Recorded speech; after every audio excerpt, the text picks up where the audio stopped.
आज समझा हूँ मोहब्बत की कहानी मोहसिन।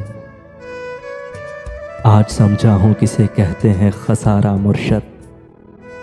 वो मुझे टूट के चाहेगा छोड़ जाएगा।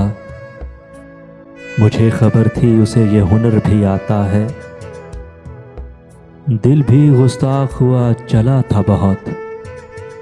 शुक्र है कि तुम बेवफा निकले। मुझे मालूम था मोहसिन वो मेरा हो नहीं सकता, मगर देखो मुझे फिर भी मोहब्बत हो गई उससे। फुर्सत मिले तो अपनी समात पे गौर कर। मेरे गमों की लय भी तेरे कहकहों में है। अश्क आंखों में छुपाते हुए थक जाता हूँ मोहसिन। बोझ पानी का उठाते हुए थक जाता हूँ मोहसिन। वो मेरी आंख से ओझल हुआ न जब। सूरज था मेरे सर पे मगर रात हो गई।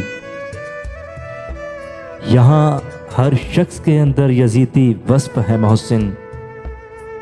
वही मुझको मिटाते हैं जिन्हें तरतीब देता हूँ। कभी कभी तेरी बेनियाजी से खौफ खाकर मैं सोचता हूँ तू मेरा इंतखाब क्यों है।